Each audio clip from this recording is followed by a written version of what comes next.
Calorimetry में हम लोग का छूटा हुआ केवल न्यूमेरिकल्स है, तो उसी न्यूमेरिकल्स के एक पार्ट को आगे बढ़ा रहे हैं। और ये है सेक्शन ए का एक्सरसाइज का न्यूमेरिकल, एग्जाम्पल का न्यूमेरिकल्स कुछ बताए थे, कुछ आपको खुद से करना था।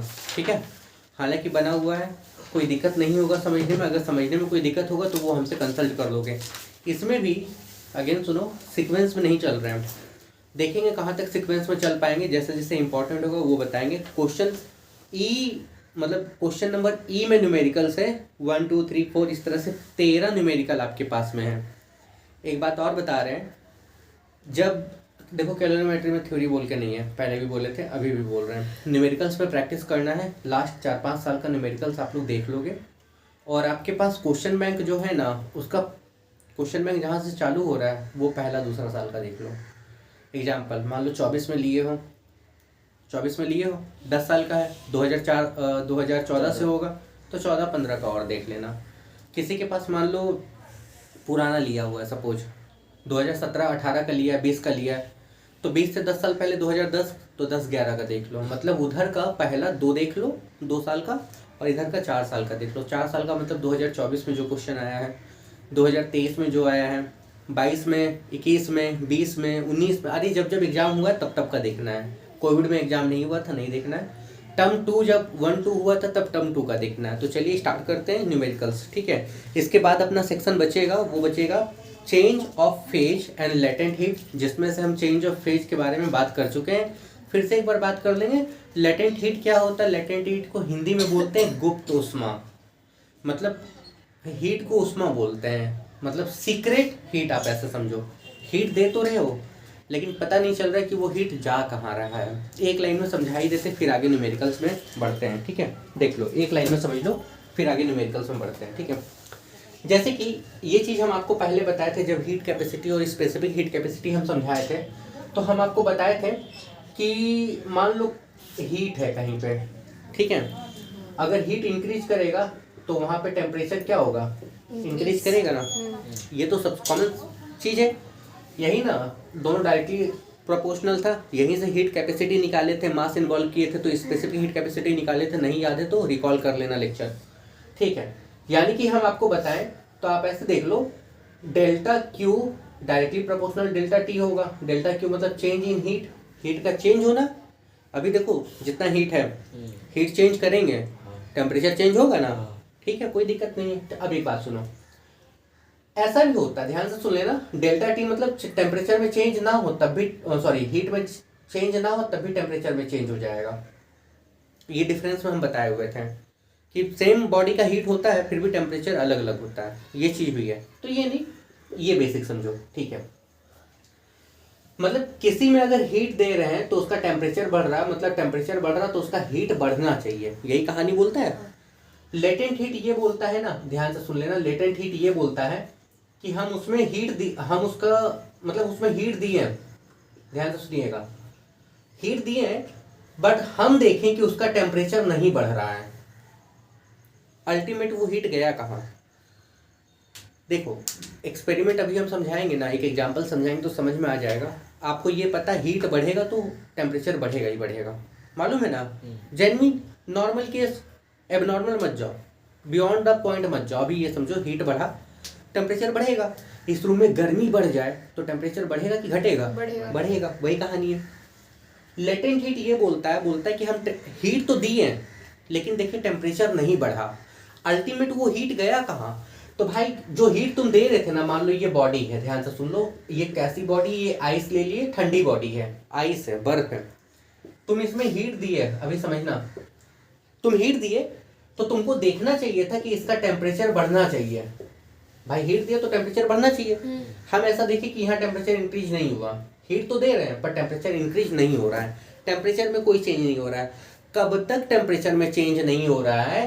तब तक टेम्परेचर में चेंज नहीं हो रहा है जब तक इसका स्टेट चेंज ना हो जाए कंप्लीटली, पूरी तरह से। ये चीज़ हम आपको बताएंगे जब डिस्कस करेंगे डिटेल में। ये जो हीट हम दिए हैं जिसकी वजह से टेम्परेचर चेंज नहीं हुआ बट स्टेट चेंज हो रहा है, स्टेट चेंज हो रहा है, ये पिघलेगा कि नहीं पिघलेगा? पिघलेगा ना, पिघलेगा ना, बट इसका टेम्परेचर नहीं बढ़ रहा है। वो हीट एनर्जी यानी कि the amount of heat energy जो इसके स्टेट को चेंज करने में दे, टेम्परेचर नहीं बढ़ेगा। हाँ, स्टेट को चेंज करने में डेट इज, उसी को लैटेंट हीट बोलते हैं। ये हीट गया कहाँ, तो ये हीट स्टेट चेंज करा रहा है और कुछ नहीं। इसी में लेटेंट हीट ऑफ फ्यूजन होता है। फ्यूजन मतलब मेल्ट करना। तो देखो ये मेल्ट कर रहा है, तो यहाँ पे जो हीट होगी ना, that is latent heat of fusion. और एक होगा लिक्विड के केस में आ गया, अब ये लिक्विड है मान लो, तो यहाँ पे हीट देंगे तो ये गैस में जाएगा, that is latent heat of vaporisation. तो अभी इसके बारे में डिस्कस हम लोग करेंगे डिटेल में, ठीक है। अभी कुछ नहीं बताएं, हम सिर्फ आपको एक मोटा मोटा ओवरव्यू दिए हैं। कोई बच्चा इतना ही पढ़ के समझ जाएगा काफ़ी है। याद रखिएगा, किसी भी बॉडी में जब भी हीट हम देते हैं, हाँ, तो कोई सॉलिड बॉडी है, हीट दे रहे हैं, टेम्परेचर बढ़ रहा है, हीट दे रहे हैं, टेम्परेचर बढ़ रहा है। एक वक्त ऐसा भी होता है, हीट देने पे जब स्टेट चेंज होने लगेगा, अगर स्टेट चेंज हो रहा है उस समय टेम्परेचर नहीं बढ़ेगा। वाटर का बॉइलिंग पॉइंट क्या होता है, 100 डिग्री सेंटीग्रेड। तुम उसको लाख गर्म कर लो, उसका 100 डिग्री सेंटीग्रेड से टेम्परेचर तुम ज़्यादा नहीं बढ़ा पाओगे। क्यों? अब वहाँ पे स्टेट चेंज होने लगा। जब रैपिडली स्टेट चेंज होने लगा तब वहाँ पे टेम्परेचर नहीं बढ़ता है। इसी हीट को आप बोलते हो लेटेंट हीट बोलते हो। चलिए ठीक है, न्यूमेरिकल में आते हैं। पहला नंबर न्यूमेरिकल आपसे बोला गया, इस सारे न्यूमेरिकल को आपको 13 का 13 न्यूमेरिकल बहुत अच्छी तरीके से करना है।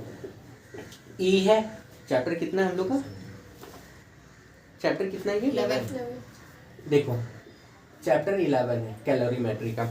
पहला नंबर, by imparting heat to a body, किसी बॉडी में हीट इम्पार्ट कर रहे हैं, it's a temperature rise by 15 degree centigrade. देखो राइज इन टेम्परेचर दिया हुआ है, ये दिया हुआ 15 डिग्री सेंटीग्रेड। कोई दिक्कत? कोई दिक्कत? बोला गया है what is the corresponding rise in temperature on kelvin. अच्छा, राइज इन टेम्परेचर आपको चाहिए केल्विन में, कितना होगा? 273 प्लस। दिमाग खराब मत करो, 15 ही नहीं होगा। होगा ना। राइज मतलब डेल्टा, अच्छा, याद करो। हाँ। चेंज इन टेम्परेचर जितना सेल्सियस में उतना ही क्या, यही चीज बताए है ना, हाँ। भूलिएगा नहीं। राइज इन टेम्परेचर मतलब पहले कितना था नहीं पता, पर 15 डिग्री बढ़ा है। अगर इसमें 15 बढ़ा तो केल्विन में भी तो 15 बढ़ा होगा ना। कोई दिक्कत? नहीं। याद रखिएगा, कंफ्यूजन मत करना। इसलिए ये चीज हम बहुत पहले आपको समझा दिए थे शुरू में ही। दूसरे में देखो ए नंबर में, कैलकुलेट द हीट कैपेसिटी। आपको हीट कैपेसिटी निकालना है। हीट कैपेसिटी को हम लोग सी डैश से दिखा रहे थे ना, ठीक है। हीट कैपेसिटी आपको निकालना है of copper vessel of mass. इसका मास आपको दे रखा, ध्यान से देखिएगा, 200 gram. If the specific heat capacity of copper vessel, C आपको दे रखा है कितना, 410 पर जूल पर केजी पर केल्विन। मेरे ख्याल से सी एम सी में आपको रिलेशन पता है, हाँ। निकाल लोगे। अगर नहीं पता तो देखो क्यू क्यू दिया हुआ है क्या यहाँ पे, नहीं दिया हुआ ना, नहीं दिया हुआ तो ऐसे देख लो ना। स्पेसिफिक हीट कैपेसिटी ये है, तो स्पेसिफिक हीट कैपेसिटी क्या होता है, क्या होता है, यूनिट मास में जो हीट कैपेसिटी होता है, यही ना। यानी कि ये 200 को क्या कर लो, 410 से क्या कर लो, डिवाइड कर लो। कोई दिक्कत? यूनिट का प्रॉब्लम है। देखो यूनिट का ये प्रॉब्लम है, ये पर केजी में है, ये ग्राम में है।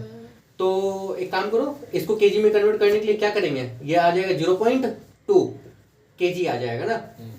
तो ये आपके पास में यहाँ पे 410, क्या कर रहे हैं हमको समझ में नहीं आ रहा, उल्टा सीधा कर दे रहे हैं। सिंबल्स का प्रॉब्लम हो गया है यहाँ पे। देखो सुनो मेरी बात, देखो सी डैश हम लोग हीट कैपेसिटी दिखाते हैं, ये स्पेसिफिक हीट कैपेसिटी है, यही है ना। मास दिया होगा 200 ग्राम, हमको इसको केजी में कन्वर्ट करेंगे तो 0.2 क्या हो जाएगा, केजी हो जाएगा। हमको चाहिए सी डैश चाहिए ना, हीट कैपेसिटी चाहिए ना। हाँ। अच्छा, इसका फॉर्मूला क्या होता है, यूनिट हीट कैपेसिटी में बाई मास, मतलब यूनिट मास में कितना हीट कैपेसिटी है, यही ना। अच्छा, आपको चाहिए सी डैश, इसको इधर भेज दें, यानी कि सी डैश बराबर क्या हो जाएगा, MC। मास कितना था, 0.2 मल्टीप्लाई कितना, 410। सॉल्व कर लेना, आंसर आपके पास में आ जाएगा। कोई दिक्कत? क्लियर? ये समझ में आया ना? इसमें कोई प्रॉब्लम नहीं। फॉर्मूला सब याद रखो। देखो एक फॉर्मूला यहाँ से बन रहा है, देखो फॉर्मूला याद रखो। एक फॉर्मूला यहाँ से बना था, Q directly proportional delta T, T capital ले लो, यानी कि Q इक्वल टू यहाँ पे निकल के आ रहा था C डेल्टा T, ठीक है। सी डैश था, यही सी डैश आपके पास में क्या था, Q बाई क्या, डेल्टा T। यही सी डैश आपके पास में क्या था, हीट कैपेसिटी। कोई दिक्कत? जब मास यहाँ पे इंक्लूड कर लिए थे तो आपको याद होगा m डेल्टा टी था, तो q इक्वल टू यहाँ पे एक c m delta T. TMC से आपको याद कराए थे, या सीएमटी से कर लो या एमसीटी से कर लो, किसी से भी कर लो। तो यहाँ पे ये आप अगर c निकाल लोगे तो c इक्वल टू क्या हो जाएगा, q by m delta T, यानी कि q बाई डेल्टा टी ये क्या था, c डैश बाई m। कोई दिक्कत? ये आपके पास में यहाँ पे क्या था, स्पेसिफिक हीट कैपेसिटी। कोई दिक्कत? बी ए नंबर सेक्शन क्लियर हो गया। बी में देखो, how much heat energy will be required. अब यहाँ पे बोला गया हीट एनर्जी निकालना है, क्यों निकालना है, will be required to increase the temperature of the vessel in part A from. देखो व्हीसल का टेम्परेचर बढ़ाना है, कितने से कितने बढ़ाना, 25 डिग्री से 35 डिग्री बढ़ाना है। मतलब पहले 25 डिग्री सेंटीग्रेड था, अब उसका टेम्परेचर बढ़ाना 35 डिग्री सेंटीग्रेड। इट मीन्स कितना बढ़ा है, 10 डिग्री। तो डेल्टा टी कितना निकलेगा, 10 केल्विन हो जाएगा। हाँ। कोई दिक्कत नहीं। अच्छा, इसमें क्यों निकालना है, व्हीसल का मास दे रखा था, देखो हाँ, heat capacity of the copper whistle 200 ग्राम ना। हाँ। तो व्हीसल का मास आपको दे रखा है कितना, 200 ग्राम। टेम्परेचर आपको दे रखा है 200 ग्राम का मतलब हो गया 0.2 केल्विन। कोई दिक्कत? और यहाँ पे आपसे बोला गया how much heat energy will be required, 0.2 kg। हाँ KG. How much heat energy will be required, ध्यान से सुनो इस चीज को।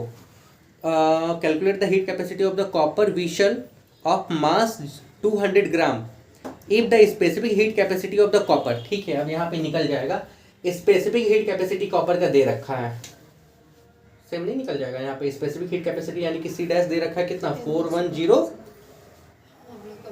पर जूल पर केजी पर केल्विन। अरे क्यों, ये फॉर्मूला लगा लो ना, CMT वाला, नहीं निकल जाएगा? क्लियर? कोई दिक्कत? बन जाएगा ना। तो यहाँ से भी आप बना सकते थे, यहाँ से भी बना सकते थे। आगे बढ़े? ठीक है, 1 नंबर 2 नंबर में कुछ खास नहीं है, फॉर्मूला याद रखोगे, थ्योरी याद रखोगे। बढ़ते हैं आगे।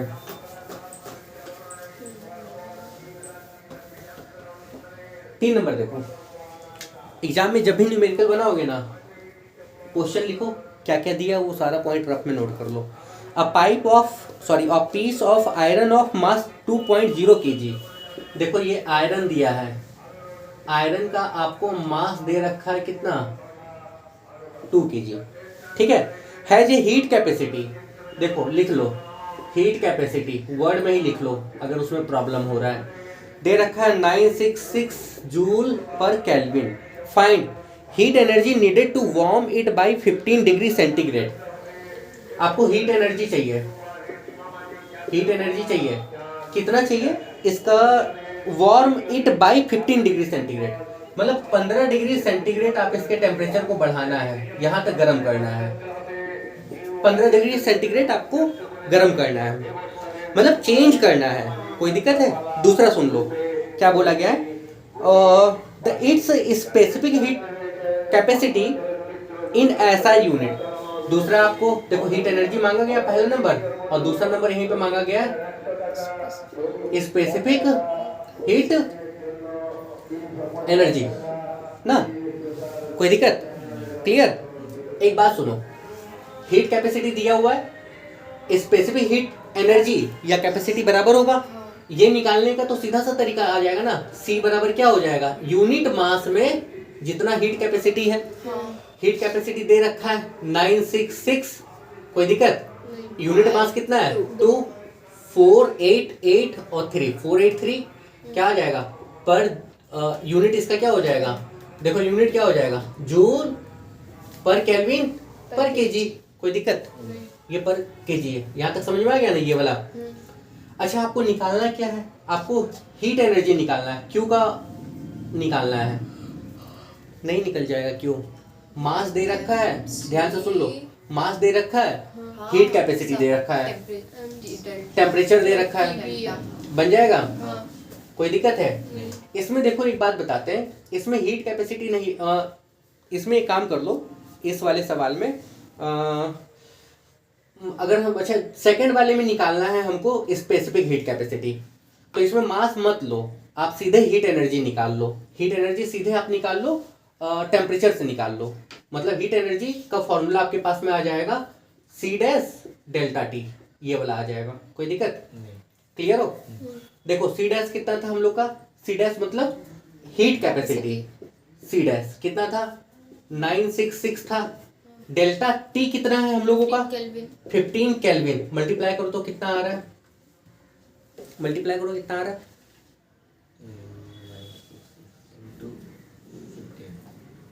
14490। ठीक है, यही आंसर है 14490। अब तुम्हारा सवाल होगा, तुम बोलोगे सर एक बात बताइए कि इस फॉर्मूला से निकालें, हम इस फॉर्मूला से भी तो निकाल सकते थे, Q बराबर CMT निकाल सकते थे ना, उससे कोई दिक्कत नहीं है। इसमें बस मास को इंक्लूड कर दिए हैं और इसमें मतलब इसमें मास इंक्लूड किए, इसमें मास इंक्लूड नहीं किए, यहाँ तक कोई दिक्कत। देखो हम इस फॉर्मूला का इस्तेमाल इसलिए नहीं किए क्योंकि पहले नंबर में मांगा गया हीट एनर्जी, दूसरे नंबर में स्पेसिफिक हीट एनर्जी मांगा गया था, that's why specific heat energy का हम यहाँ पे इस्तेमाल नहीं किए, कोई दिक्कत नहीं है। क्वेश्चन आसान है ना, हम बना दे रहे हैं, आप लोग प्रैक्टिस करते रहिएगा, ठीक है। देखो 4 नंबर में क्या बोला गया,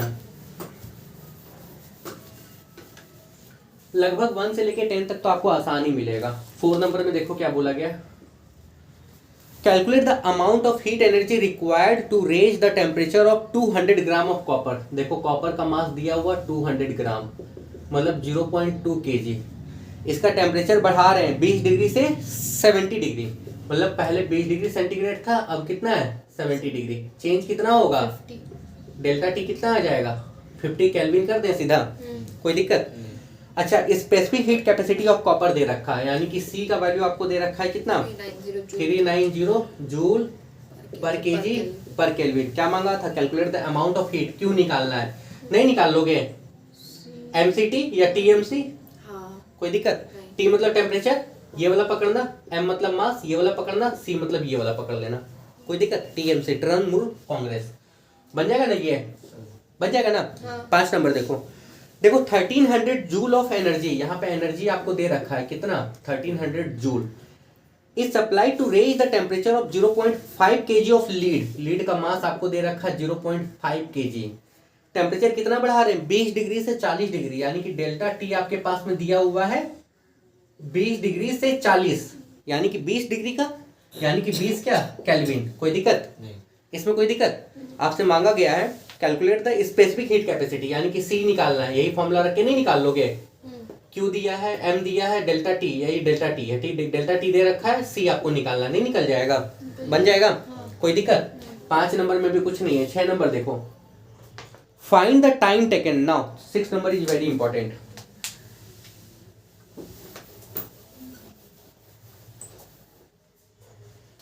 कैलोरीमेट्री बहुत बच्चा बोलता है कैलोरीमेट्री बहुत टफ है भाई, एक बार थ्योरी देख लो उसके बाद न्यूमेरिकल देख लो, कहीं कोई प्रॉब्लम नहीं होगा।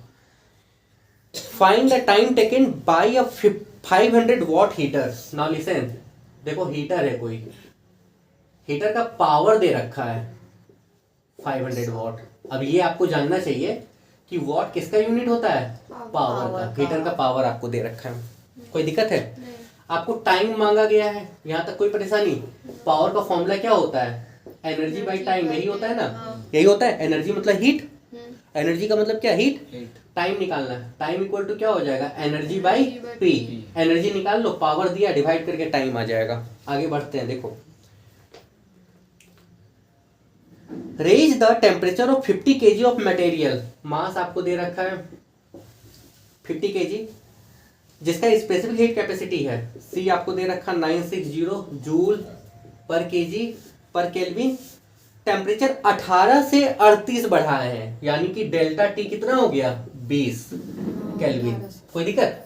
देखो एमसीटी दिया हुआ है ना, टीएमसी दिया हुआ है ना, इससे आप क्यू निकालोगे ना, क्यू नहीं निकल जाएगा, टीएमसी निकल जाएगा, निकलेगा कि नहीं निकलेगा। अच्छा क्यू निकल गया, क्यू मतलब हीट निकल गया, हीट का मतलब एनर्जी निकल गया, पावर दिया है, टाइम निकालना, ई बाई पी डिवाइड नहीं कर लोगे, बन जाएगा, कोई दिक्कत।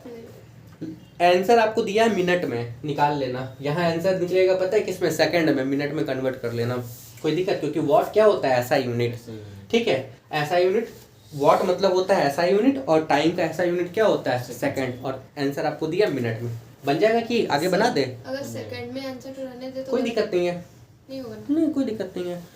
आप देखो ज़्यादातर कोशिश करना पड़ता है ऐसा यूनिट में छोड़ने का, एग्जामिनर से कोई फर्क नहीं पड़ता भाई, वो क्या करेगा सेकंड को वो मिनट में कन्वर्ट करके आंसर चेक कर लेगा, उससे कोई दिक्कत नहीं है। ठीक है, आगे बढ़े। टफ है नहीं। देखो, an electric heater of power, देखो कोई हीटर है उसका power 600 watt, raise the temperature of 4, देखो मास दिया हुआ पता है कितना, 4 kg लिक्विड का, टेम्परेचर 10 से 15 करना है, यानी कि डेल्टा टी आपके पास में कितना हो जाएगा, 5 केल्विन होगा। हाँ। ठीक है, इन 100 सेकेंड, टाइम दिया हुआ है कितना, 100 सेकेंड। नाउ लिसन, ध्यान से सुन लो, पावर है टाइम है, पावर है टाइम है, क्यू नहीं निकाल लोगे, क्यू मतलब एनर्जी निकाल लोगे, इसको इससे डिवाइड करेंगे, कोई दिक्कत, एनर्जी निकल जाएगा। एम पता है, टी पता है, क्यू पता है, आपको निकालना होगा स्पेसिफिक हीट कैपेसिटी, और पहले निकालना the heat capacity of 4 kg of liquid.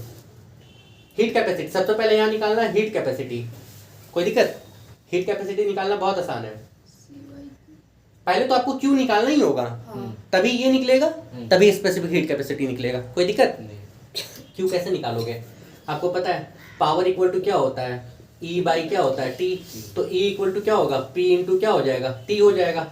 600 को 100 से मल्टीप्लाई करेंगे तो क्या होगा, 2 0 2 0, ये किस में आ जाएगा, जूल में, यानी कि ये किसका वैल्यू हो गया, क्यू का वैल्यू हो गया। यहाँ तक कोई दिक्कत, क्यू पता है, एम पता है, टी पता है, आपको जब सी निकालना है तो अलग फॉर्मूला है, देखो क्यू बराबर यहाँ पे क्या हो जाएगा, आपके पास में आ जाएगा सी डेल्टा टी, यहाँ से सी निकालना, C dash delta T, C dash निकालना तो इसको इससे डिवाइड कर लो, और जब सी निकालना है तो पता ही है यूनिट मास से डिवाइड कर लो, कोई दिक्कत, बन जाएगा नहीं ये सवाल।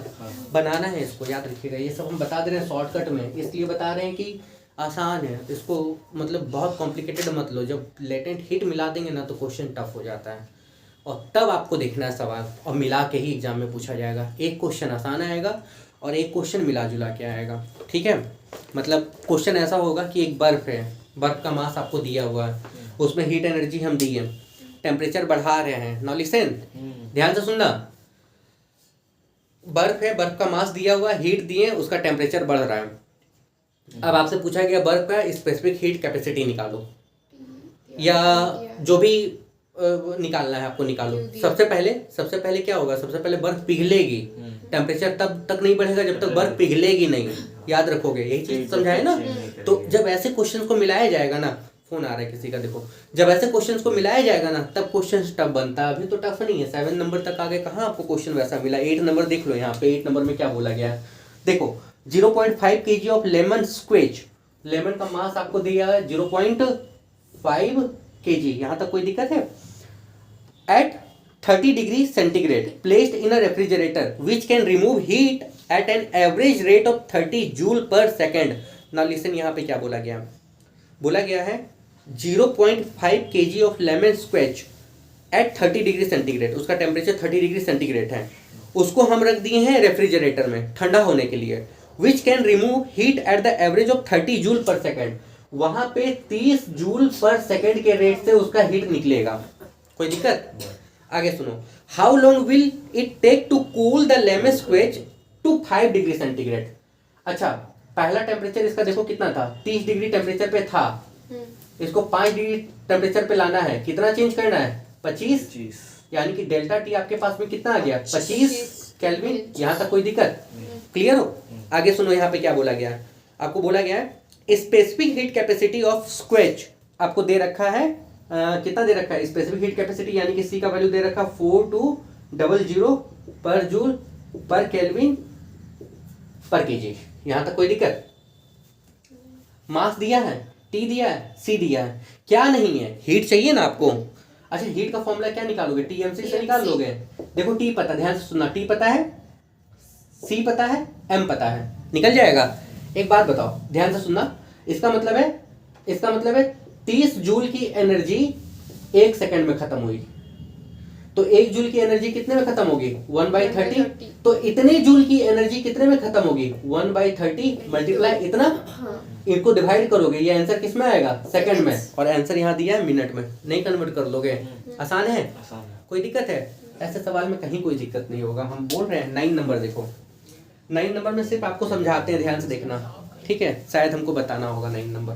इसको मिटा दें सबको, बता दो। इसको सबको मिटा दें, हाँ। ठीक है। टाइम खा जाएगा। कौन टाइम खा जाएगा? टाइम टाइम तो है ये नहीं। टाइम नहीं, 3 टाइम महीना से बाल नहीं कटा है। टाइम है। इतना टाइम नहीं है। कटाना कौन किसको है? ठीक बोलते, ट्रिमर है मेरे पास, मार लेंगे हम भी इसे। लान हम मार देते हैं, 100 रुपये मिलेगा और क्या। नहीं नहीं, 100 रुपये में हम अच्छे से कटा नहीं लेंगे। बाला बन जाओ बाला। अरे हम भी बढ़िया से मारेंगे, सर बाला बनने में दिक्कत नहीं हो शैतान। समझे। कोविड में हमको लगता है ना, घर घर में सब बार्बर बना हुआ था, उसको बार्बर नहीं मिल रहा था, घर घर में अपना दाढ़ी अपना बाल सब मारा। हमको 3 बार अपना बाल मारे थे खुद मेरा से, पापा बढ़िया था। मारे थे। चलो देखो, कोविड में हर आदमी कुक बना, बार्बर बना, कारपेंटर बना, पेंटर बना, पेंटमैन बना, गेटमैन बना, सब गेमर बना। घर पे सब पता है एकदम कला जो है ना अपना आर्टिस्ट सब गेमर। निखर के निकला है ना। कोविड में हमको नहीं लगता कि शायद कुछ ऐसा बचा होगा कुकिंग के लिए जो नहीं बनाए होंगे हम किचन में। समोसा, पकौड़ी, स्वीट्स छोड़ के, और बढ़िया समोसा हम बनाए थे। मतलब आप बोलोगे कि हमको रेस्टोरेंट एक खोल लेना चाहिए था, इसलिए हाँ, इसीलिए हम नहीं बोल रहे थे कि बोलेगा खोल लीजिए रेस्टोरेंट। चलो आगे देखो, कितने नंबर था? 9 नंबर। हाँ, 9 नंबर में देखो क्या बोला गया है। बोला गया है अ mass of 50 gram of a certain metal. अच्छा, मेटल का मास दिया हुआ 50 ग्राम, ध्यान से सुनना। ये जो मास दिया है ना, ये मेटल का है। ऐसे क्वेश्चन को टैकल करना। At 150 degree centigrade is immersed in 100 gram of water. देखो इसका टेम्परेचर है 150 डिग्री सेंटीग्रेड, ध्यान से सुन लो। इसको हम 100 ग्राम पानी में डालें, ये दिया हुआ है वाटर। वाटर का मास कितना है? 100 ग्राम, ठीक है। At 11 degree centigrade, 11 degree centigrade. यहाँ देखो, बोर्ड पे देखो, थोड़ा ध्यान भटका, सवाल नहीं बनेगा। कोई लोहे का टुकड़ा समझो 50 ग्राम का है, वो बहुत गर्म था, गर्म लोहे को लेके पानी में डाल दिए। अब आगे तो क्या बोला गया, कैलकुलेट। अच्छा, the final temperature is 20 degree centigrade. यहाँ मिलाएंगे तो 20 डिग्री सेंटीग्रेड आपके पास में फाइनल। भाई गर्म को ठंडे से मिलाए हो ना, ना ज्यादा गर्म ना ज्यादा ठंडा, ये समझ में आया ना, ठीक है। Assume that the specific heat capacity of water, water के specific heat capacity C आपको दे रखा 4.2 पर जूल पर केजी पर केल्विन। आपको इसका निकालना है स्पेसिफिक हीट कैपेसिटी। कौन सा फॉर्मूला बैठेगा? इसका MC दिया, इसका MC दिया हुआ है। MC नहीं दिया होगा, M दिया। हाँ, C आपको निकालना है। हाँ। इसका M पता है, C निकालना है। इसका M पता है, C भी पता है। और एक बात बताओ, 150 से 11 और फाइनल 20 हो रहा है, कौन सा फॉर्मूला बैठेगा? प्रिंसिपल ऑफ कैलोरीमेट्री याद आ रहा है? M1C1T याद आ रहा है? T1 minus T equal to M2C2 T minus T2, ऐसे ही आ रहा है ना? कोई दिक्कत? देखो इसका मास लो, इसका ये लो, यानी कि 50 इंटू C।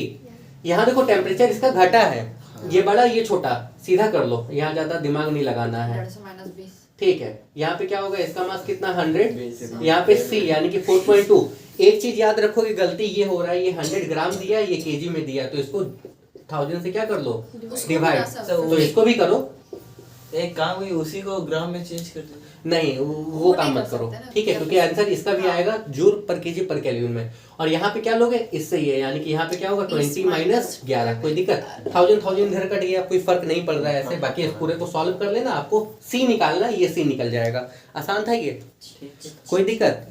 लेकिन दिमाग नहीं लगा था, यही चीज बता रहे हैं कि देखो कल एग्जाम है, ये हार्ड चैप्टर लगता है। अगर आज थ्योरी देखो 1 घंटे का, आधे घंटे में न्यूमेरिकल्स देख लो या बना लो, खत्म कहानी। थ्योरी तो फास्ट फॉरवर्ड करके तुम लोग देखोगे, उड़ा दोगे। इसलिए हम इतना तेज बोलते हैं ना, बच्चा 2x पे देख ही नहीं पाएगा। हम देखते हैं और 2x पे अगर देखती है तो क्या देखती होगी, उसको लगता होगा, मम्मी को लगता होगा कि क्या समझ में भी आ रहा है। 1.3 पे देखते हैं। ऑलरेडी हम इतना तेज बोलते हैं, हमको बहुत धीरे बोलने का आदत नहीं है, पता है। धीरे बोलेंगे ना तो 10 दिन का क्लास 25 दिन में चलता है। मिटाएं इसको। देखो 9 नंबर हो गया, देखो 9 नंबर हो गया। आपके पास केवल 1 2 3 4 क्वेश्चन बचा हुआ है, और हम ये बता देते हैं। देखो सबसे लास्ट वाला पहले क्वेश्चन देखो, ठीक है, सबसे आखिरी 13 नंबर, क्योंकि यहाँ से आपको खुद बनाना होगा।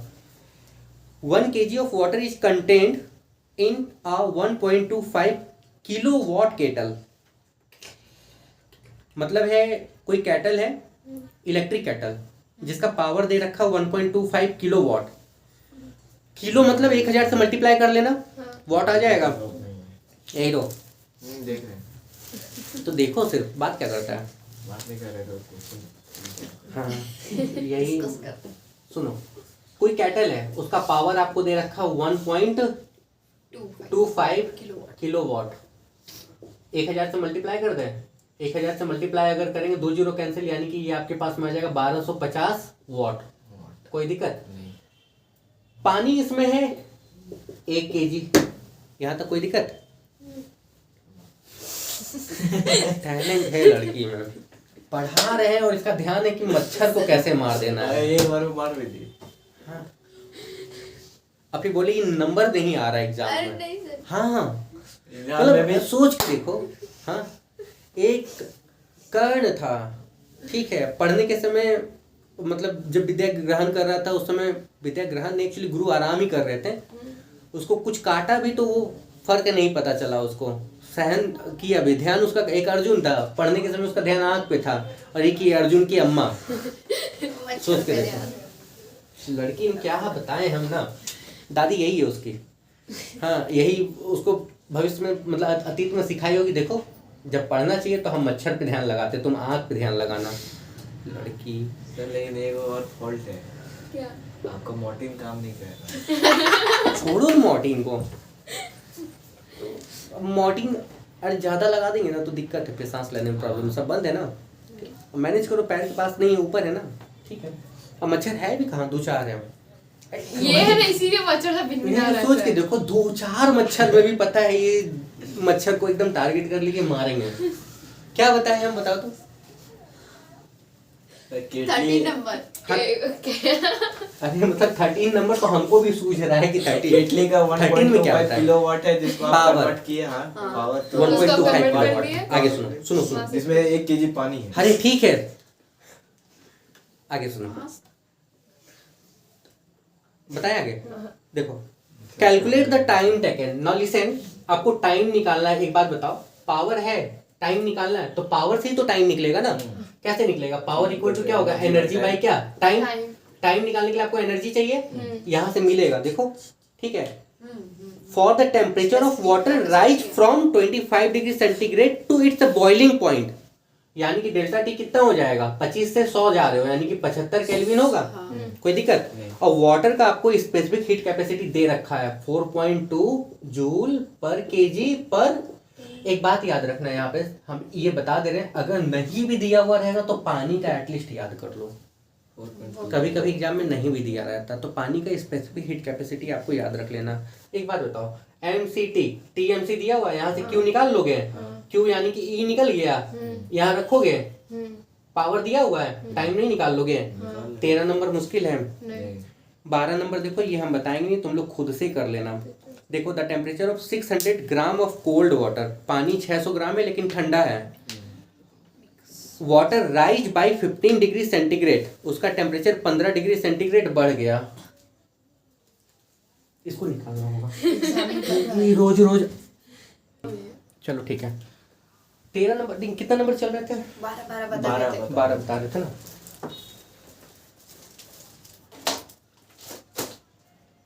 देखो, the temperature of 600 gram of cold water, देखो 600 ग्राम ठंडा पानी है, ठीक है, राइज बाई 15 डिग्री सेंटीग्रेड। अच्छा, उसका टेम्परेचर 15 डिग्री सेंटीग्रेड हम राइज करेंगे, बढ़ाएंगे।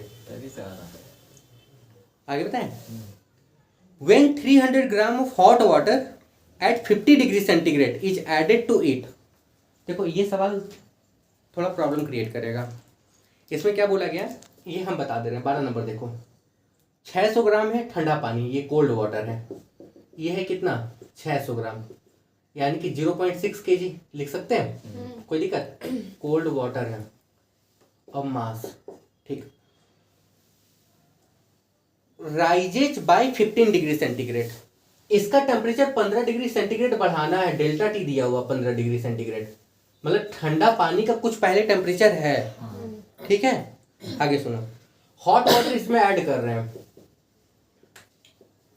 हॉट वाटर का मास आपको दे रखा है कितना 300 ग्राम, यानी कि कितना 0.3 kg।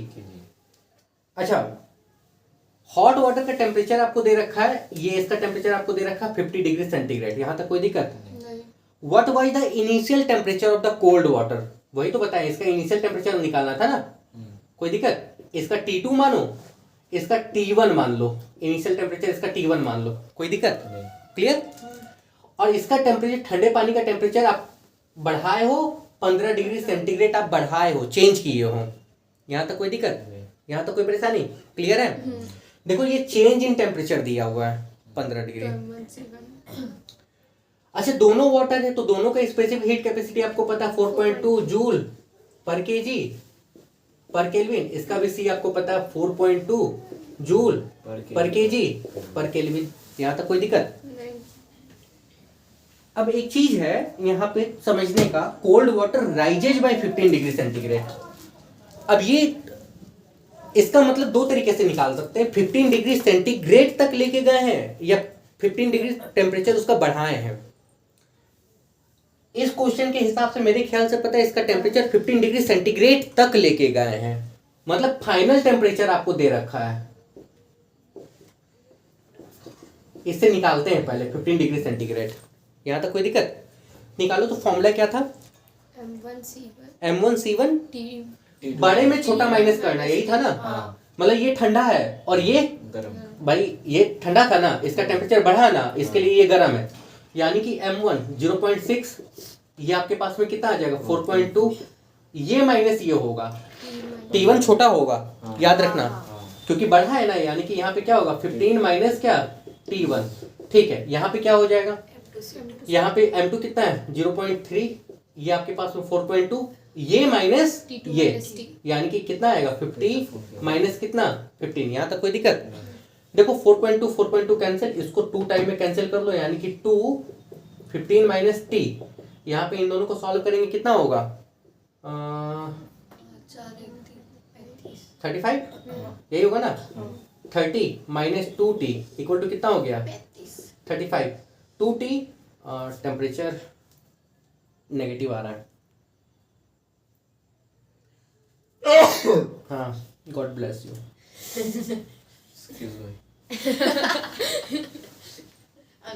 क्या होगा इसका, देखो इस सवाल में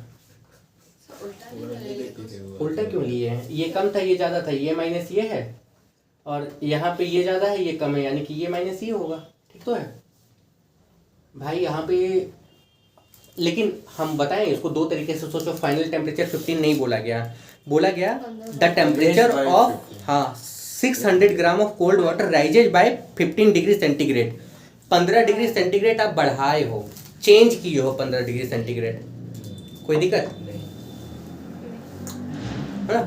एक बार इससे एक बार कैलकुलेशन देख लो ना, चेक कर लो फिर बताते हैं। मान लो फाइनल टेम्परेचर हम 15 मानते हैं, तो 15 माइनस T1, ठीक है, इक्वल टू ये 0.6 4.2, ठीक है, यहाँ पे आ गया 0.3, उसके बाद में आ गया और 50 माइनस 5, ठीक है, तो यहाँ पे 2T हो गया, इसको उधर लेते हैं तो नेगेटिव, ये इधर लेते हैं तो पॉजिटिव, अल्टीमेट ये नहीं निकलेगा। चलो अब देखते हैं, दूसरे तरीके से देखते हैं इसको, ठीक। कुछ वर्ड्स में ऐसा प्रॉब्लम है जिसमें से एक सवाल ये है 12 नंबर की कि थोड़ा लैंग्वेज का प्रॉब्लम है इसमें।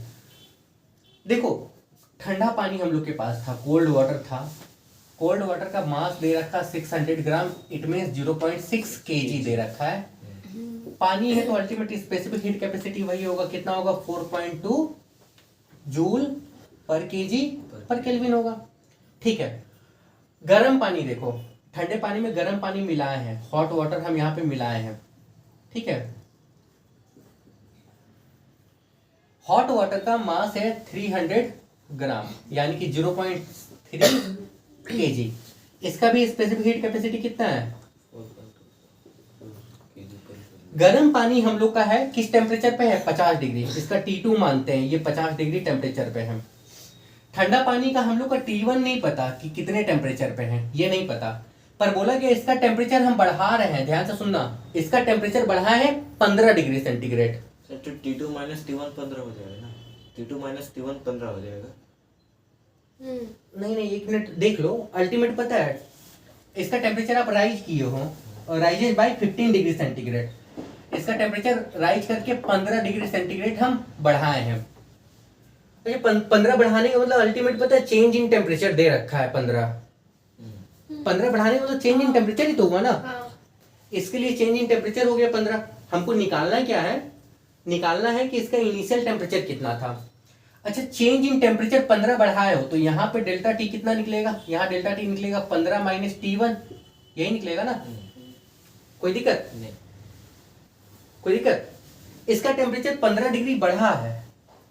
अब यहाँ पे प्रॉब्लम यहाँ आ रहा है कि इसका टेम्परेचर कितना इस जगह पे, ठीक है।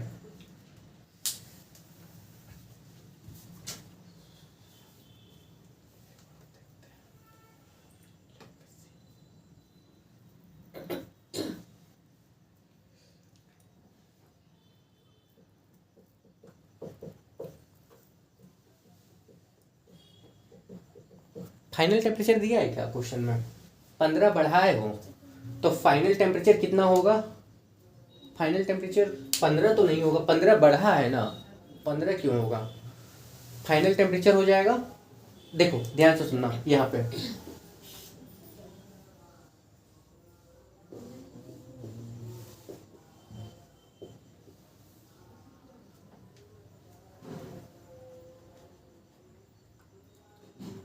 फाइनल टेम्परेचर कितना होगा? फाइनल टेम्परेचर 15 ही होगा, फाइनल टेम्परेचर 15 होगा, 15 डिग्री होगा। ये थोड़ा सा प्रॉब्लम लग रहा है, हम समझाते हैं, रुको। देखो ठंडा पानी किस टेम्परेचर पे हमको नहीं पता। मान लो ठंडा पानी किसी भी टेम्परेचर पे है, 1-2 किसी पे भी, ठंडा पानी का टेम्परेचर हम 15 बढ़ाए हैं, कोई दिक्कत? 15 देखो यहाँ बोला गया, क्वेश्चन में बोला गया है, कहाँ है क्वेश्चन? हाँ, क्वेश्चन में बोला गया आपको the temperature of 600 gram of cold water rises by 15 degree centigrade, 15 degree centigrade तक बढ़ाए हैं। उसका टेम्परेचर पहले जितना था अब 15 डिग्री सेंटीग्रेड हो गया, कोई दिक्कत? क्लियर है? 15 डिग्री सेंटीग्रेड तक बढ़ाए। यहाँ पे डेल्टा टी हम लोग 15 पकड़ के देखें, उसमें आंसर नहीं आ रहा है, इसमें थोड़ा सा लैंग्वेज का प्रॉब्लम है। मतलब उसका टेम्परेचर 15 डिग्री सेंटीग्रेड बढ़ा है, मतलब अगर पहले टेम्परेचर उसका T1 था अभी, तो 15 बढ़ा दिए ना, 15, आप सोच के देखो, पहले टेम्परेचर T1 था, तो उसका 15 डिग्री सेंटीग्रेड तुम बढ़ाए टेम्परेचर, तो उसका फाइनल टेम्परेचर क्या हुआ भाई? पहले था T1, 15 बढ़ाए तो फाइनल टेम्परेचर क्या होगा? 15 नहीं होगा, T1 प्लस क्या होगा? 15, यही होगा। ये उसका फाइनल टेम्परेचर है। यहाँ तक कोई दिक्कत? क्लियर? ठीक है, इसका फाइनल टेम्परेचर है, ये यहाँ तक गया, ये फाइनल टेम्परेचर मतलब उस पानी का फाइनल टेम्परेचर है। यहाँ तक कोई दिक्कत? ठीक है। अब सुनो, एक बात सुनो, जब इन दोनों को हम मिलाए हैं, देखो ठंडा पानी गर्म पानी मिलाए, ठंडे पानी का जो इनिशियल टेम्परेचर T1 था, ये इसका इनिशियल टेम्परेचर है, कोई दिक्कत है? नहीं। ठीक है। गर्म पानी का ये टेम्परेचर है, गर्म पानी इस टेम्परेचर पे था, इन दोनों को मिलाने पे फाइनल टेम्परेचर ये है, कोई दिक्कत? क्लियर? अच्छा एक बात बताओ, ये वाला इससे छोटा और इससे ज्यादा ही तो है ना। अब फॉर्मूला क्या बैठेगा? फॉर्मूला बैठेगा, ये m है, mc, देखो mc ये कम है और ये ज्यादा, ध्यान रखिएगा, ये गर्म है, ये ठंडा है और ये बीच का है। फाइनल टेम्परेचर हमेशा बीच का होता है, ये माइनस ये निकलेगा, यानी क्या निकलेगा? 50 minus T1 plus 15 equal to, ये m है, mc T1 क्या निकलेगा? mc T1 हमको नहीं पता था, कोई दिक्कत? देखो इसका मास कितना था, इस तरफ का मास कितना था? 300। देखो दोनों का cc सेम है, हटा दिए।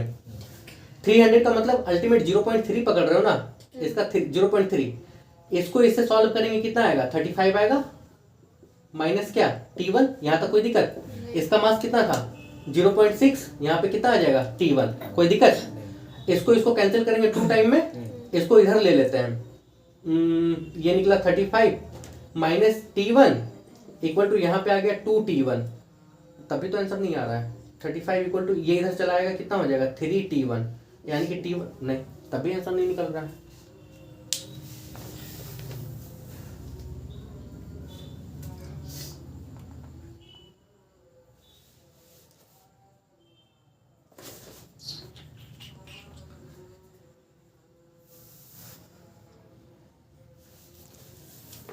The temperature of 600 gram of cold water rises by 15 degrees centigrade when 300 gram of hot water. Sir वो आपका वही होगा सर, टी माइनस मतलब वो अगर आप टी आई उसको ये करें, छोड़ो एक बार हम इसको अच्छे डिफरेंस उन दोनों का 15 डिग्री दिया हुआ है। T2 माइनस T1 का डिफरेंस 15 डिग्री है। आपको लग रहा है ऐसा? हाँ दे रहे हैं। What was the initial temperature of the cold water? Cold water का इनिशियल टेम्परेचर आपको निकालना है। टी आई टेम्परेचर देखो कोल्ड, हॉट, कोल्ड वाटर का मास आपको दे रखा, पता है कितना? 600 ग्राम, 0.6 kg। इसका मास आपको दे रखा है 300 ग्राम, 0.3 kg। ठीक है, दोनों का सी तो सेम होगा, 4.2 यूनिट नहीं लिख रहे हैं। इसमें क्या है, बोला गया है कोल्ड वाटर का cold water rises by 15 degree centigrade. हाँ, कोल्ड वाटर के लिए डेल्टा टी दिया हुआ है। कोल्ड वाटर के लिए डेल्टा टी दिया हुआ है कि कोल्ड वाटर का टेम्परेचर 15 डिग्री सेंटीग्रेड बढ़ा रहे हैं, 15 डिग्री तक बढ़ा नहीं रहे हैं, राइजेज बाय। ठीक है, एक होगा दो तरीके से, लेकिन इसमें आ रहा है, एक आ रहा 15 डिग्री तक बढ़ा रहे हैं टेम्परेचर, राइजेस बाय 15 डिग्री मतलब 15 डिग्री बढ़ा रहे हैं। और दूसरा मीनिंग तो नहीं, थोड़ा लैंग्वेज में प्रॉब्लम है। दूसरा मीनिंग निकल रहा 15 डिग्री बढ़ा रहे हैं। 15 डिग्री बढ़ा रहे हैं। 15 डिग्री अगर बढ़ा रहे हैं तो इसका अगर इनिशियल टेम्परेचर हम T1 पकड़ते हैं, इसका इनिशियल टेम्परेचर T2 पकड़ते हैं, अगर 15 डिग्री बढ़ा रहे हो ना, लिसन, तो इसमें चेंज इन टेम्परेचर कितना आ जाएगा? 15, यही आएगा ना। एक बात बताओ, फाइनल टेम्परेचर तो अभी पता नहीं है हमको। फाइनल टेम्परेचर पता है क्या? फाइनल टेम्परेचर आपको नहीं पता है यहाँ पे, फिर तो फाइनल टेम्परेचर को टी लेके चलना होगा। इसमें चेंज इन टेम्परेचर कितना होगा? ये माइनस ये होगा, T2 माइनस टी होगा। तो ये भी वेरिएबल, ये भी वेरिएबल, तो भी तो नहीं निकलेगा। निकालते हैं, एक मिनट हम निकालते हैं। Delta T change in temperature, change in temperature कैसे होगा? चेंज इन टेम्परेचर का मतलब था फाइनल टेम्परेचर। यहाँ पे देखो, चेंज इन टेम्परेचर मतलब फाइनल माइनस इनिशियल, याद रखिएगा इनिशियल T1 था, इक्वल टू कितना? 15। कोई दिक्कत? तो फाइनल टेम्परेचर अगर हम यहाँ से निकालें तो ये आ जाएगा 15 प्लस क्या? T1, यही ना फाइनल होगा। क्लियर? इसका देखो चेंज इन टेम्परेचर 15 है, फाइनल टेम्परेचर कितना होगा? 15 ज्यादा ही तो होगा ना, पहले जितना था उससे ज्यादा ही तो 15 होगा ना। फाइनल ये हुआ। अब सुनो, फॉर्मूला क्या था? TMC था, डेल्टा टी MC था।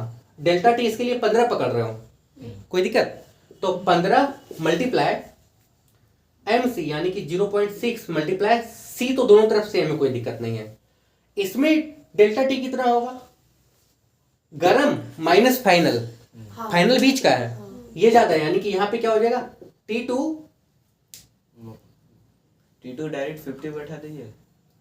T2 दिया हुआ है ना? हाँ 50। T2 कितना दिया हुआ था? 50। तो T2 हम 50 बैठा दिए, माइनस T फाइनल कितना हो जाएगा?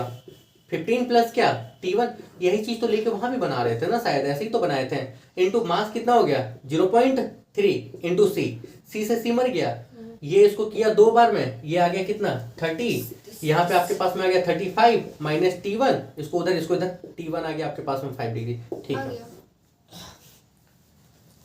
ये सवाल समझ में आया कि हम समझाएं फिर से? मतलब दिमाग थोड़ा सा देखो, हम फिर समझा देते हैं, ठीक है।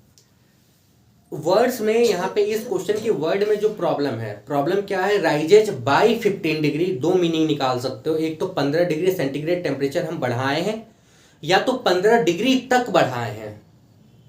इंग्लिश में थोड़ा यही प्रॉब्लम होता है, ठीक है एकदम। अब कोई लैंग्वेज का टीचर है, इसको बहुत अच्छी तरीके से लेके चलेगा, तो हम लोग साइंस में इतना ग्रामेटिकली नहीं पकड़ते हैं, तो थोड़ा प्रॉब्लम होता है। राइजेज बाय, अप टू नहीं लिखा हुआ है। अब कोई बोलेगा सर अप टू नहीं लिखा तो 15 डिग्री तक क्यों लेके जाएंगे? जी नहीं, बहुत सारे क्वेश्चन में हम लोग ऐसे ही पकड़ के आए हैं, 15 डिग्री ही पकड़ लिए हैं कि फाइनल टेम्परेचर 15 डिग्री बनाए हैं अभी, ठीक है। इसमें फाइनल टेम्परेचर 15 नहीं है, उसका टेम्परेचर 15 डिग्री तुम बढ़ाए हो, यानी कि ठंडे पानी में चेंज इन टेम्परेचर है 15, पहले जितना था 15 आप बढ़ा दिए, कोई दिक्कत?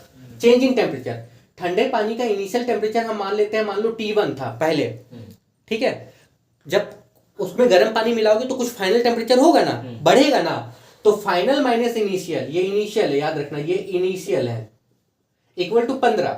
अब इनिशियल को हम मान लिए थे T1, तो फाइनल कितना निकलेगा?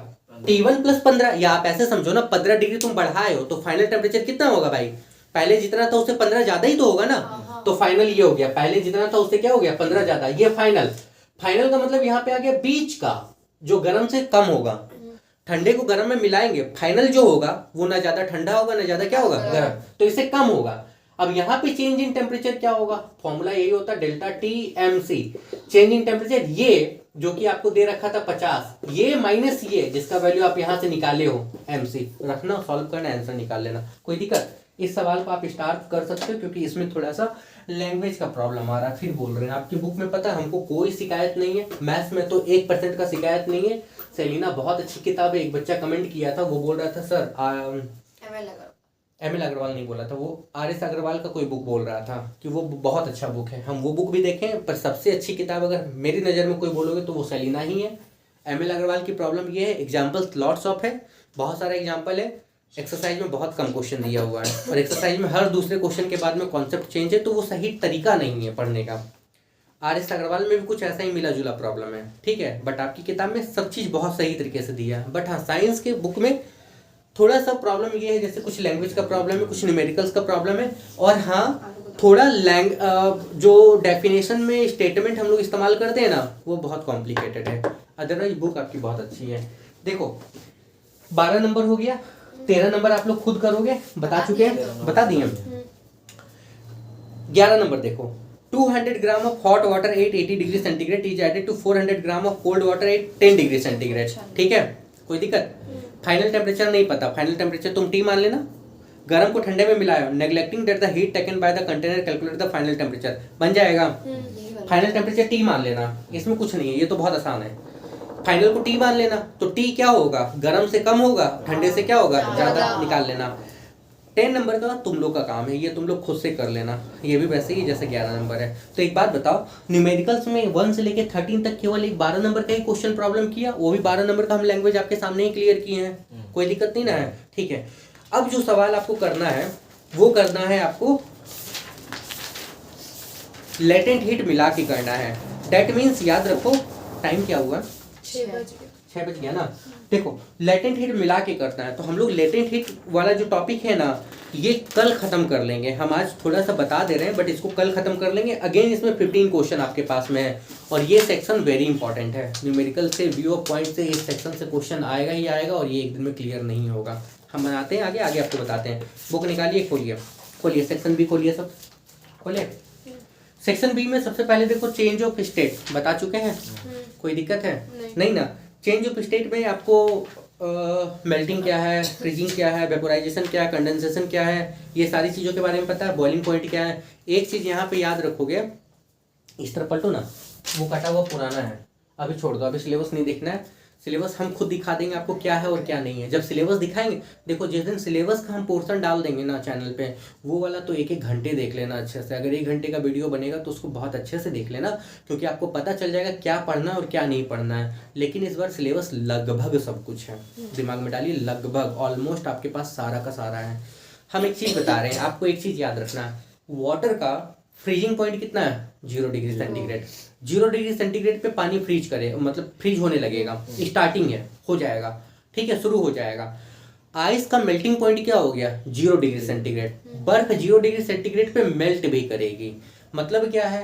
0 डिग्री वो टेम्परेचर है जिसपे पानी तो जमने लगेगा, और जमा हुआ पानी जो जम रहा है ना, वो पिघलना भी चालू करेगा। भाई जम गया तो बर्फ बना ना, तो पिघलना भी चालू करेगा। यहाँ तक कोई दिक्कत है? ठीक है, तो ये याद रखना, न्यूमेरिकल के लिए बहुत इंपॉर्टेंट है। अगला पॉइंट है मेल्टिंग एंड फ्रीजिंग, हम आपको बता चुके हैं, ये पढ़ लीजिएगा, ठीक है। देखो एक heating curve of ice during melting दिया हुआ है, ये चीज़ हम आपको समझाते हैं, तो ये चीज़ आपको समझ में आ जाएगा। ये आपके पास में एक मतलब ये पूरा प्रैक्टिकल दिया हुआ है, ठीक है, तो ये चीज़ हम आपको बताते हैं। उससे पहले देखो वेपोराइजेशन और बॉइलिंग, बॉइलिंग क्या होता है, वेपोराइजेशन क्या होता है, वो यहाँ पे डेफिनेशन दिया हुआ, the particular temperature at which vaporisation occur is called the boiling point of liquid. किसी लिक्विड का वो टेम्परेचर जिस पे वेपोराइजेशन हो। नाउ लिसन, एक बात सुनो, दो टर्म निकलता है, इवेपोरेशन, वेपोराइजेशन।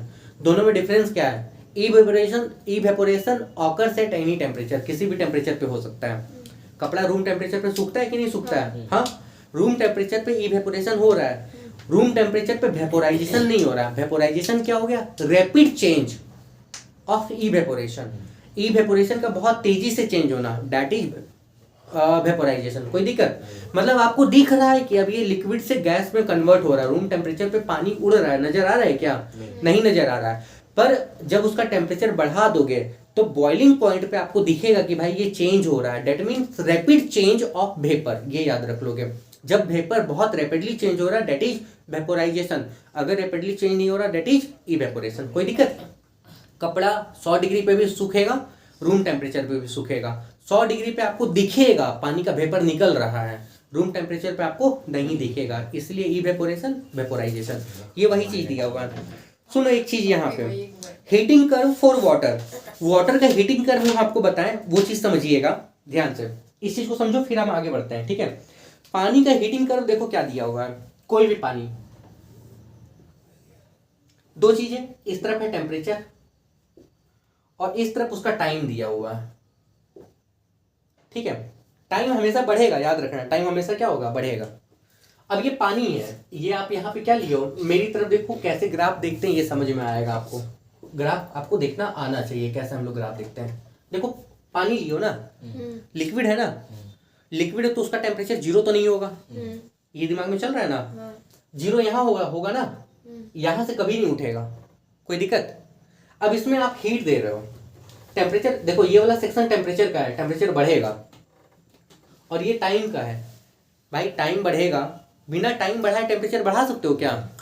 नहीं ना। ये समझ में आ रहा? फिजिक्स में 99.99% क्वांटिटी चेंज करने के लिए टाइम चाहिए, याद रखना ये चीज़। बिना टाइम के आप क्वांटिटी चेंज नहीं कर पाओगे, ठीक है? कोई दिक्कत? एक बात सुनो, पानी है, क्या जीरो से स्टार्ट करें? नहीं, पानी का कुछ टेम्परेचर होगा। मान लो पानी रूम टेम्परेचर पे, और रूम टेम्परेचर इस वक्त है 30 डिग्री सेंटीग्रेड। कोई दिक्कत?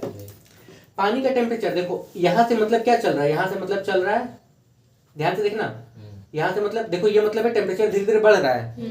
इस तरफ क्यों लेके आए हैं? आप बोलोगे सर ये भी टाइम भी तो बढ़ रहा है ना। मतलब मान लो टेम्परेचर 40 था तो उस समय 10 सेकंड हुआ होगा, 10 सेकंड में टेम्परेचर 40 हो गया, 50 हुआ, फिर कुछ हुआ, फिर ऐसे उसको हीट देते देते देते देते एक समय टेम्परेचर उसका क्या हुआ होगा? 100 हुआ होगा। अब मान लो कि इस समय उसका टाइम कुछ भी हो रहा है, उससे मतलब नहीं है। 100 डिग्री पे वो जैसे पहुंच गया, आप हीट देते रहो, ध्यान से सुनना, हीट देते रहो, पर हम देखेंगे कि उसका टेम्परेचर नहीं बढ़ रहा है। अब ये चीज हो गया, ये देखो, ये मतलब कांस्टेंट हो गया, यहाँ पे उसका टेम्परेचर नहीं बढ़ रहा है। समय बढ़ाते रहो, कोई दिक्कत? समय कितना भी बढ़ जाए बट इसका टेम्परेचर नहीं बढ़ रहा है, हीट बढ़ रहा है, यहाँ तक कोई दिक्कत? क्लियर? हीट तुम दिए जा रहे हो, दिए जा रहे हो, दिए जा रहे हो, वो हीट जा कहाँ रही है? वो हीट उसके स्टेट को चेंज करवा रही है। ये है ये ग्राफ। समझ में आया कि फिर समझाएं? फिर समझाएंगे जब हम आपको अभी लेटेंट हीट बताएंगे। यहाँ तक कोई दिक्कत? Effect of pressure on the boiling point. Boiling point पर प्रेशर कैसे इफेक्ट करता है ये पढ़ लीजिएगा। The boiling point of the liquid increase while the increase in pressure. Pressure बढ़ा दोगे तो बॉइलिंग पॉइंट क्या होगा? इंक्रीज हो जाएगा। कोई दिक्कत है? आगे सुनो। And decrease while the decrease in pressure. Pressure घटा देंगे तो वहां पे बॉइलिंग पॉइंट क्या होगा? घट जाएगा। अब एक बात बताएं, आप अपने घर पे चावल वावल पकाते हो, पहाड़ पे चावल पकाओ और माउंट एवरेस्ट पे चावल पकाओ जाके, दोनों में बहुत अंतर है। घर पे अगर 1 घंटे में चावल बनता है ना, वहाँ 1 घंटे में चावल, प्रेशर चेंज हो गया ना। एल्टीट्यूड बढ़ने से प्रेशर घटता है, पता है ना। ऊपर जैसे जैसे जाओगे प्रेशर कम होगा। कम प्रेशर होने पे बॉइलिंग पॉइंट क्या होगा? कम होगा। बॉइलिंग पॉइंट कम होगा मतलब घर पे अगर 100 डिग्री में वो उबल रहा होता तो वहाँ पे तो 60-70 डिग्री में उबलने लगेगा। मतलब वहाँ जब 60-70 डिग्री में उबलेगा खाना जल्दी बनेगा ना। पहाड़, ये दोनों में चेंज होता है, ठीक है। ये पूरा पढ़ लेना। Effect of impurities on the boiling point. Boiling point पे इम्प्यूरिटीज का क्या इफेक्ट पड़ता है? अच्छा, जनरली इम्प्यूरिटीज को मिलाने पे बॉइलिंग पॉइंट और फ्रीजिंग पॉइंट क्या होता है? फ्रीजिंग पॉइंट घट जाता है, बॉइलिंग पॉइंट क्या होता है? बढ़ जाता है। पढ़ लेना, यहाँ तक कोई दिक्कत है? ना लिसन, ध्यान से सुन लो। दो चीज है, latent heat, specific latent heat, दोनों में कोई अंतर नहीं है। सुनो इधर, लेटेंट हीट जब मास नहीं देखेंगे, स्पेसिफिक लेटेंट हीट जब क्या करोगे, मास देखेंगे। वही चीज जैसे heat capacity, specific heat capacity. यहाँ पे क्या बोला गया, यहाँ पे बोला गया heat energy is absorb by a solid during melting and equal amount of heat energy is liberated by the liquid during freezing. उल्टा चलता है, ऐसे समझो, बर्फ से पानी बनाए तो जो हीट का चेंज हुआ उतना ही हीट पानी से बर्फ बनाने में भी होगा। वही लाइन यहाँ पे बताया गया। कोई दिक्कत है? इस चीज के बारे में हम लोग कल बात करेंगे। हालांकि हम आपको पढ़ के समझा देते, specific latent heat of A phase is the quantity of heat energy absorbed by the unit mass of the substance for the change in its phase at a constant temperature। Temperature को बिना change किए हुए उसके state को change करने के लिए तुम जो एनर्जी दोगे that is specific latent heat. और आपको स्पेसिफिक लेटेंट हीट ही पढ़ना है, लेटेंट हीट से रिलेटेड ज़्यादा सवाल नहीं पूछा जाएगा। अल्टीमेट वहाँ पे मास हम लोग लेते ही लेते हैं। आप ऐसे समझ लो, देखो हम समझाते हैं, एक गिलास बर्फ लो, इसको मिटा रहे हैं, ये चीज समझ में आ जाएगी।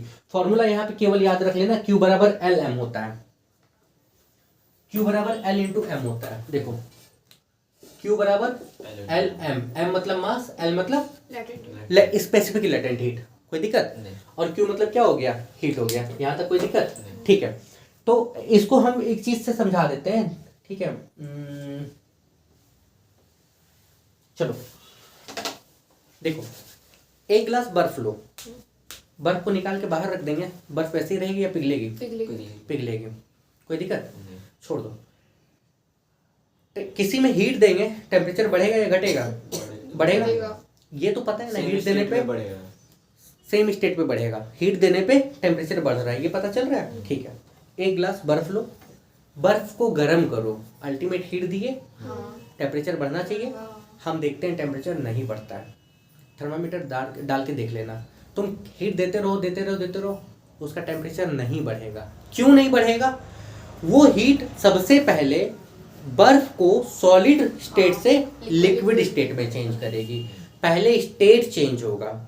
याद रखना, बर्फ का टेम्परेचर माइनस में है, जीरो पे नहीं है, माइनस में है। पहले उसको जीरो पे लाया जाएगा। जीरो पे लाने का मतलब पहले उसको वाटर में कन्वर्ट किया जाएगा। ये हीट एनर्जी जो तुम दिए लेकिन टेम्परेचर चेंज नहीं हुआ, इसी को आप बोलते हो लेटेंट हीट। यहाँ तक कोई दिक्कत? अगर सॉलिड से लिक्विड में ला रहे हो, डेट इज फ्यूज कर रहे हो, फ्यूजन हो रहा है, और लिक्विड से गैस में लेके जा रहे हो, डेट इज लिक्विड से वेपर में लेके जा रहे हो, हाँ, डेट इज वेपोराइजेशन। इसी को हम लोग बोलते हैं लेटेंट हीट ऑफ फ्यूजन और लेटेंट हीट ऑफ वेपोराइजेशन। कभी भी याद रखना, अगर स्टेट चेंज हो रहा है, मान लो दो केस दे दिया, बर्फ और पानी का, दिमाग में डाल लो लेटेंट हीट होगा ही होगा। बिना लेटेंट हीट के सवाल ही नहीं हो रहा है। कोई दिक्कत? सेम स्टेट दिया हुआ है, लिक्विड लिक्विड, सॉलिड सॉलिड का दिया हुआ, तो वहां पे लेटेंट हीट की जरूरत नहीं पड़ेगी। अदरवाइज सबसे पहले स्टेट चेंज करेंगे, जो एनर्जी तुम दिए वो एनर्जी यूज की जाती है स्टेट चेंज करने में। उसके बाद जो एनर्जी जा रही है वो एनर्जी का इस्तेमाल होगा किसमें टेम्परेचर को बढ़ाने में। यहाँ तक कोई दिक्कत है? क्लियर है? एक सवाल इस पे देख सकते हो आप, हम दिखा देते एक सवाल। यहाँ पे देख लेना, कुछ दिया हुआ है यहाँ पे सिंबल, जैसे मरकरी, सल्फर, सिल्वर, पैरा। अच्छा, इसका मतलब क्या है? जैसे ये ब्रैकेट में जो आपको दे रखा है ना, समझना, मरकरी का लेटेंट हीट आपको दे रखा है 3, वो है कैलोरी पर ग्राम में 3, और आइस का दे रखा है 80। इसका मतलब क्या है? मतलब ये है कि बर्फ को ज्यादा एनर्जी चाहिए अपने स्टेट को चेंज करने के लिए, मतलब बर्फ आसानी से स्टेट चेंज, इसका यही मतलब है। याद रखिएगा, हीट कैपेसिटी जो हम बता रहे थे ना आपको, हाँ बिल्कुल वैसे ही है। बर्फ का लेटेंट हीट ज्यादा है, इट मींस बर्फ आसानी से वाटर में आना नहीं चाहती है, मतलब बर्फ आसानी से अपने सॉलिड स्टेट को तोड़ना नहीं चाहती है। आपको सारा कहानी एग्जाम में मिलेगा वो बर्फ से रिलेटेड ही मिलेगा। नॉर्मली हम लोग आइस और इसका ही लेते हैं, बर्फ का लेते हैं। बढ़े, एक सवाल देख लें। एक देखो, एग्जाम्पल नंबर 11 खोल लो सारे बच्चे। एग्जाम्पल नंबर 11 सेक्शन बी का एग्जाम्पल नंबर 11 हम लोग करेंगे, सारा करेंगे, ठीक है, हम लोग टोटल करेंगे, डोंट वरी, हम लोग करेंगे सारा, एग्जाम्पल्स भी सारा करेंगे और एक्सरसाइज भी सारा करेंगे, क्योंकि इसी सेक्शन से आपके पास एग्जाम में पूछा जाता है। इसके पहले वाले सेक्शन में कुछ था क्या? नहीं था, कुछ भी नहीं था। बट यहाँ पे है एग्जाम्पल नंबर 11, हम इसका सॉल्यूशन नहीं देखेंगे ऑनेस्टली, हम बिना सॉल्यूशन के आपको क्वेश्चन समझाने का कोशिश करेंगे और आंसर निकालने का कोशिश करेंगे। तो पहले देख लो क्वेश्चन क्या है, इसका सॉल्यूशन नहीं देखेंगे। अ व्हीसल ऑफ मास 100 ग्राम, देखो 100 ग्राम जो मास दे रखा है ना, ये दे रखा पता है किसका, व्हीसल का। यहां तक कोई दिक्कत? कंटेन 150 ग्राम ऑफ वाटर, इसमें 150 ग्राम वाटर है। यहां तक कोई दिक्कत, कोई परेशानी? एक बात बताओ, बर्तन में पानी है, पानी का जो टेम्परेचर होगा बर्तन का वही होगा ना। ये चीज समझा चुके हैं ना। आगे सुनो अगला, एट 30 डिग्री, एट 30 मतलब ये भी 30 पे और ये भी 30 पे, कोई दिक्कत? दोनों चीज आ रहा है, बर्तन भी आ रहा है, पानी भी आ रहा है। आगे सुनो, how much ice is needed to cool, how much ice is, कितना आइस चाहिए। आइस का मास आपसे मांगा गया कि कितना बर्फ आपको चाहिए, हाँ, to cool it to 5 degree centigrade, मतलब इसको ठंडा करना है। गर्म है ना, 30 डिग्री गर्म है ना, इसको ठंडा करना है। कितना ठंडा करना है? इट टू 5 डिग्री सेंटीग्रेड, आपको 5 डिग्री सेंटीग्रेड तक यहाँ पे ठंडा करना है। यहां तक कोई दिक्कत? क्लियर? मतलब अच्छा एक बात बताओ, बर्फ दिया हुआ है ना, बर्फ का टेम्परेचर ध्यान से सुन लेना, बर्फ का टेम्परेचर कुछ और होगा, इसका टेम्परेचर 5 डिग्री सेंटीग्रेड। आगे सुनो क्या है, take specific heat capacity of material, material के लिए जो सी है वो आपको दे रखा है 0.4 जूल पर ग्राम पर केल्विन। बर्फ के लिए लेटेंट हीट दे रखा है, ये बर्फ है, इसके लिए लेटेंट हीट दे रखा है, एल दे रखा है 336 पर gram. And specific heat capacity of water दे रखा है, ये वाटर है, इसका स्पेसिफिक हीट कैपेसिटी आपको दे रखा है 4.2 जूल पर केजी पर ग्राम। यहां तक कोई दिक्कत? क्लियर? आगे बढ़े।